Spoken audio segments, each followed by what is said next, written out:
Hi, I'm Alan Stewart and I'm the estate head chef here at the Newt in Somerset. Today I'm going to do a recipe of blood orange marmalade with these incredible organic blood oranges from the foothills of Mount Etna in Sicily.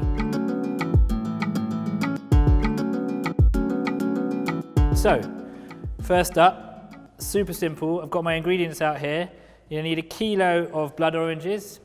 You could use any citrus. Seville oranges are typically in marmalade, or limes, lemons, a simple normal juicing orange, anything like that. But you want a kilo of orange, exactly the same amount, super simple recipe. Kilo sugar, litre of water, so 111, and I use a muslin cloth, a pan, a sieve, a little rosemary, and a little cinnamon. Although you could add any of your own flavourings, some fennel seeds, some people put a little bit of whiskey in, depends on what you're looking for. So first up, we're going to cut all our oranges in half, straight down the middle. Beautiful, absolutely stunning inside to these red blood oranges. So all of them in half. Once we've cut them all in half, we're going to juice them all. So through your sieve into your pan, squeeze out all that beautiful blush pink to dark red juice. You find with these oranges you get so many different colours throughout the season. The season starts right at the beginning of January and it will run through until about the end of March. And actually you can get oranges right at the start of the season that don't have much red pigment, but as the season goes on they get darker and darker and eventually you get oranges just like that. I love this recipe because it doesn't waste anything. We use every single little bit of the orange. So next up we're going to separate the inside and the pith from the skin. So we'll just move our oranges to one side, drop them in this bowl here. And we've got our half oranges and we're going to cut them into quarters. And then we're just going to take out, we're going to push them down flat and take out as much of that white and pith as possible all the way through. So we've got left just like that. And this inside bit we're going to drop into this square of muslin here. And we're going to put that into our marmalade when we're cooking it out. And that's going to give us a lot of natural pectin from the oranges, obviously flavour as well, but oil's going to help our setting agents, it's going to help the oranges to set. Once we've removed all the insides of our skins, we've got them all in our muslin cloth, I'm going to add, for me, a little bit of rosemary. I love this herb, it's available all year round, and could just add a lovely depth of flavour to your marmalade. I'm also going to add a cinnamon stick, but as I said, you can add whatever you want at home.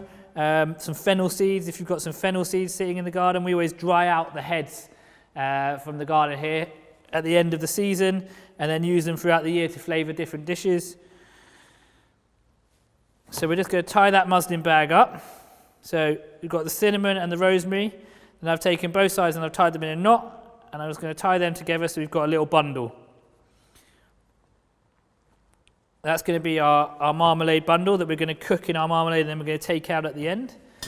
Our juice in the pan. To the juice, we're going to add 1 kilo of sugar. I use jamming sugar for this, which has got a little added pectin. For marmalade, I would recommend the jamming sugar. And if you can't get hold of jamming sugar, you can use normal sugar. And in the supermarket, you quite often pick up powdered pectin. And I just add a little end of a teaspoon of powdered pectin in with your sugar just to help the marmalade set. And we're going to add, so we've got our juice, our kilo sugar, and a litre of water. In there. We're going to give that a stir.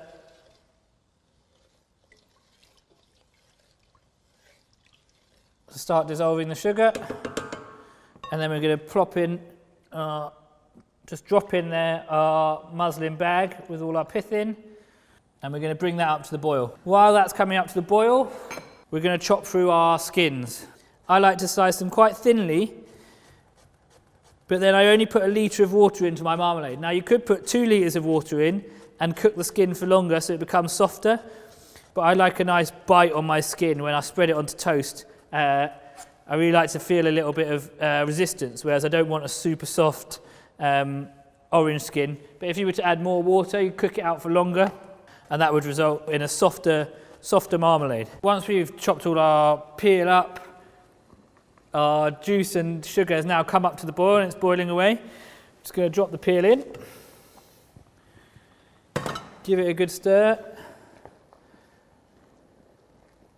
And then it's time to cook the marmalade. We want to take the marmalade up to 105 degrees. This is the setting temperature. So I've got an electronic probe here. I can check the temperature with. Obviously it's below boiling at the moment as we put the peel in. As it comes up, we'll keep checking the temperature every couple of minutes. So we're just going to let that simmer and bubble away and cook out the water as it starts to thicken with the natural pectins coming out of the muslin bag. We're going to get towards setting temperature. So while our marmalade's boiling away, we just want to give it the occasional stir. Just checking the temperature. We're up to about 103 degrees now. We're just looking to get up to 105. Between 104.5 and 106, call it jamming temperature, and that's when the natural pectins and all the sugars will start to set the jam. If you don't have a thermometer, you can have a cold plate in your fridge, and after about 20-25 minutes, you can just start checking your marmalade. Even if you've got a thermometer, it's a good idea to check it like this. So I've just had a cold plate in the fridge, and you just take a little bit of liquid, drizzle it on the plate, and can you see how this one's running quite a lot? So we're not quite there yet, but as it cooks more and it gets up to setting temperature, the liquid will start to set on the plate, and that's when you know you're at the right temperature. So our marmalade is up to 105 degrees. Again, we could just check it on our cold plate straight out of the fridge, drizzle the liquid on. You can see straight away it's holding to the plate much quicker. It's running a little bit, but when I run my finger through it, it sets almost perfectly, okay? That's exactly what you're looking for. So we're just going to turn the heat down. We don't want it overset. You boil it too hard and you get up to 108, 110 degrees, you're going to have a chewy marmalade, a bit like toffee, so you want to avoid doing that. Turn it right down, let it cool for a minute or two. I've got 4 sterilised jars. 2 easy ways to sterilise your jars, either straight in the dishwasher, make sure the washer is above 80 degrees, or into a pan with the lid off, everything into a pan covered with hot water, bring it up to the boil. Turn it off, let it cool down, jars will be perfect. Let them dry off and you're ready to go. So we've let our marmalade cool a little bit, and then we're just going to remove our muslin bag.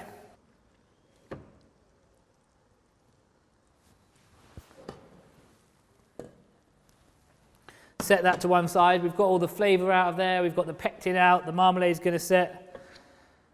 It can look quite liquidy in the pan. That's no problem because we know that we've got to our setting temperature. We've checked on our plate. You can see that the marmalade is setting. It's sticking to the plate. It's going to set up. So even if it looks a little bit liquidy in your pan, absolutely no problem. Very carefully, either using a jug, remember the liquid is going to be very hot, or very carefully, we're just going to pour into the jars, making sure that we get a good quantity of peel in each jar. If necessary, you can lift some peel out, just in like that, and we're going to fill the jars up. So we're going to fill them up to just between the sort of ridge here and the screw bit there at the top. We're going to fill all the jars evenly.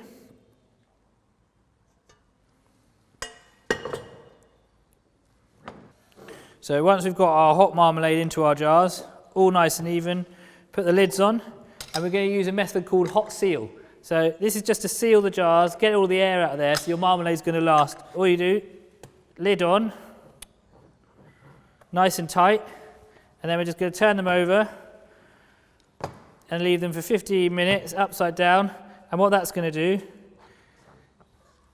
is it's going to force the air out of the jar, so we've got no air in there. Bacteria will need air and things to grow, so the sugar and the acidity and that air will reduce the amount of bacteria, and we should be safe for up to 6 months on the shelf. And there we have it, beautiful, sparkly red burst of citrus sunshine, blood orange marmalade.